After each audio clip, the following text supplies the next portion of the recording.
Hello friends, स्वागत है आपका आपके अपने यूट्यूब चैनल ज्ञान प्लस पर। आज की प्रमुख खबरों के साथ हाजिर हैं। विद्यार्थी जीवन से संबंधित प्रमुख खबरें आज की हम देख लेते हैं। तो चलिए खबर को शुरू करते हैं विस्तार से।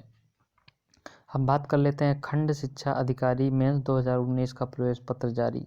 उत्तर प्रदेश लोक सेवा आयोग ने खंड शिक्षा अधिकारी 2019 मुख्य परीक्षा की तैयारियों को अंतिम रूप देना शुरू कर दिया है।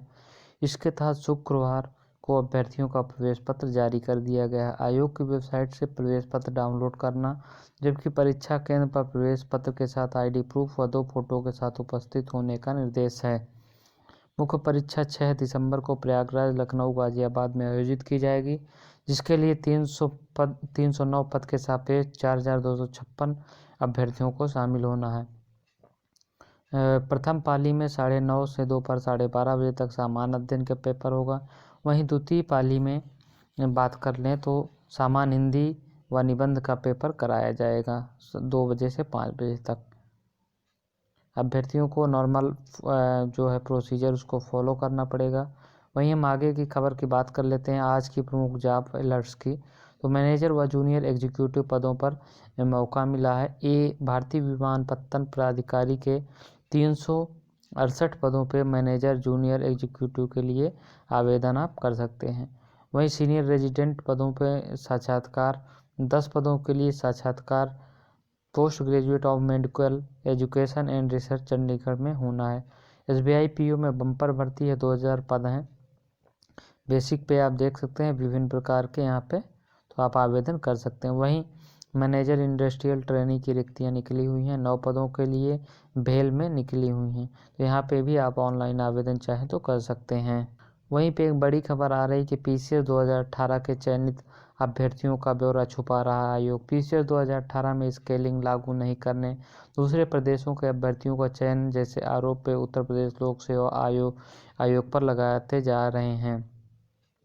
इधर आयोग पर PCS 2018 के चयनितों का ब्यौरा छुपाने का आरोप लग रहा है। यह आरोप सूचना अधिकार 2005 के जरिए समस्त चयनित अभ्यर्थियों का नाम पता मांगने वाले प्रतियोगी छात्र संघर्ष समिति प्रवक्ता अवनीश पांडे ने बताया कि आयोग ब्यौरा नहीं दे रहा है। इसको लेकर उन्होंने शुक्रवार को अपीली अधिकारी के समक्ष अपील करके ब्यौरा देने की बात की। इस बार जानकारी न दी गई तो सूचना आयोग में शिकायत करेंगे। वहीं PCS 2018 का परिणाम 11 सितंबर को घोषित किया गया था। इसमें प्रथम एवं दूसरे नंबर पे हरियाणा के टॉपर थे और ज़्यादातर अभ्यर्थी दूसरे राज्यों के थे। RTI में इन सभी की जानकारी मांगी गई थी, लेकिन नहीं दी गई जानकारियां।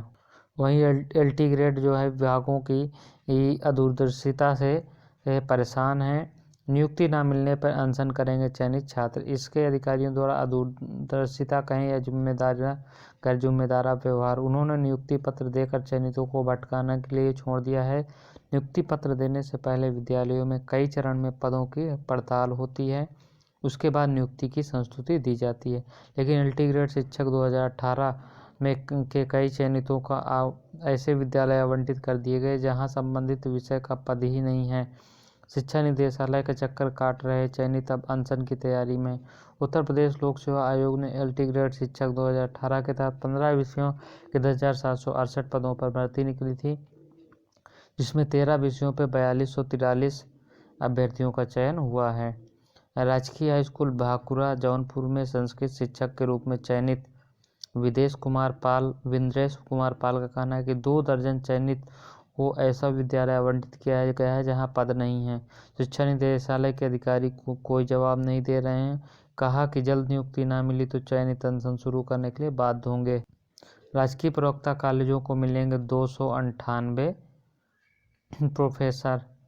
यहाँ पे प्रदेश में राजकीय माध्यमिक प्रवक्ता, यहाँ पे कॉलेजों में पठन पाठन दुरुस्त करने के लिए नियुक्तियाँ होंगी।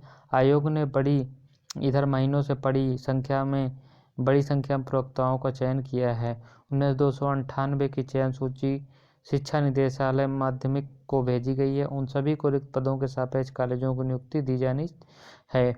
इस प्रक्रिया में जल्द ही शुरू होने जा रही। दिसंबर में सभी को ज्वाइनिंग कराने की तैयारी की जा रही है। वहीं 69,000 से संबंधित एक बड़ी खबर आ रही है।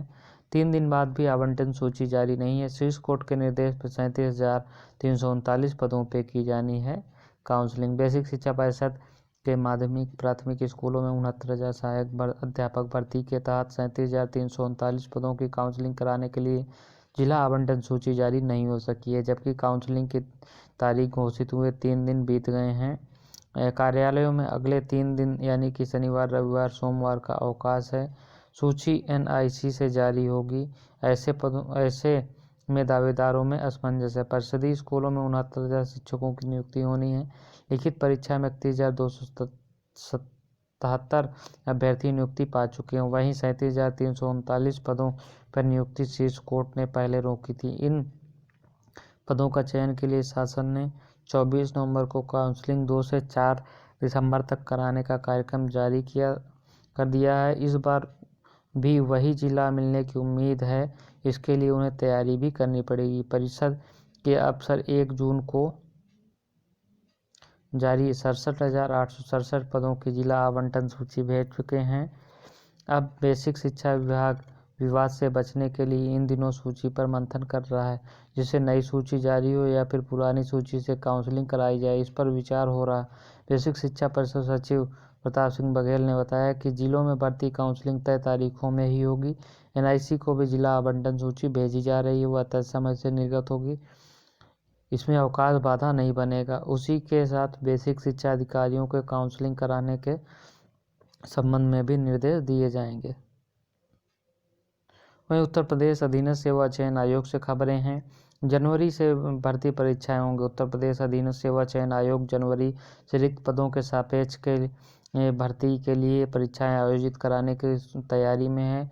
गुरुवार को अध्यक्ष प्रवीर कुमार ने परीक्षाएं कराने के संबंध में बैठक की। इस बैठक में भर्ती परीक्षाएं 2 स्तरीय कराने पर विचार विमर्श किया गया। परीक्षा नियंत्रक का तबादला हो जाने के कारण फैसला नहीं हो सका है परीक्षाओं के लिए।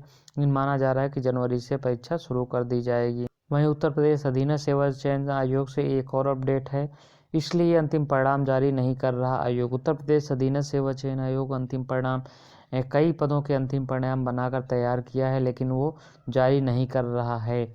इसका प्रमुख कारण है कि अभी नियुक्ति नहीं देना चाह रहे हैं विभाग। कोरोना काल में वेतन देने की समस्या उठ रही है। इस वजह से आयोग अंतिम परिणाम नहीं जारी कर रहा है, क्योंकि अंतिम परिणाम जारी करने के बाद विभागों को उनको सूची दी जाएगी, जिसके बाद नियुक्ति देना पड़ेगा और वेतन जारी करना पड़ेगा। इसीलिए आयोग इस पे जानबूझ के अंतिम परिणाम जारी करने से कतरा रहा है। जूनियर असिस्टेंट बैकलॉग सहित बात करते हैं यहाँ पे स्टेनोग्राफर की, और उसके अलावा हम बात कर लेते हैं स्टेनोग्राफर के अलावा हम बात कर लेते हैं कि केन सुपरवाइजर और जो मेडिकल से संबंधित भर्ती आई थी उस 19 में, उसकी भी परीक्षा करा के रखी गई है। इन सभी का अंतिम परिणाम तैयार है, लेकिन उत्तर प्रदेश अधीनस्थ सेवा चयन आयोग जानबूझकर रिजल्ट जारी नहीं कर रहा है। तो इसके लिए एक बड़ा प्रभाव यही है। इसी वजह से रिजल्ट जारी नहीं किया जा रहा है, क्योंकि नियुक्ति देने में अभी समय लगेगा, इसलिए आयोग अंतिम परिणाम रोक के रखा है। इन सभी का अंतिम परिणाम तैयार हो चुका है। वहीं पे हम बात करते हैं उत्तर प्रदेश अधीनस्थ सेवा चयन आयोग जनवरी से 25,000 रिक्त पदों को विज्ञापन जारी करना शुरू कर देगा। सभी पदों का विज्ञापन लेके ऑनलाइन आवेदन एक साथ लेगा और उसके बाद प्राथमिकता आदि उसी में पूछेगा। तो आयोग पहुंचा 25,000 पदों का रिक्त प्रस्ताव, और विभागों ने भर्ती के लिए संशोधित प्रस्ताव भेजना शुरू किया।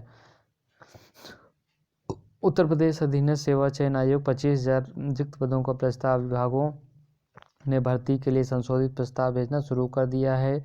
इनमें परिवार कल्याण के 9,455, राजस्व लेखपाल के 7,832, कृषि के 1,967, ग्राम विकास 1,567, चिकित्सा 1,1469, लेखा परीक्षक 1,309 और लोक निर्माण 892, समाज कल्याण 400, सचिवालय प्रशासन 199, अर्थ एवं संख्या प्रभाग 137, माध्यमिक शिक्षा परिषद 105।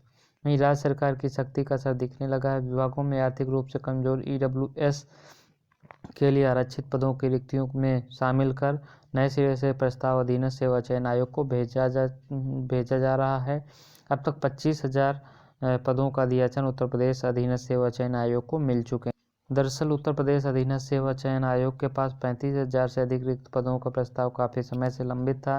मुख्यमंत्री ने बीते दिनों 6 महीने में कार्रवाई पूरी करने के लिए प्रस्ताव दिया था। इसके बाद आयोग ने पूर्व लंबित समस्त भर्ती प्रस्ताव ईडब्ल्यूएस आरक्षण शामिल कर नए सिरे से उपलब्ध कराने के लिए विभागों को लौटा दिया था।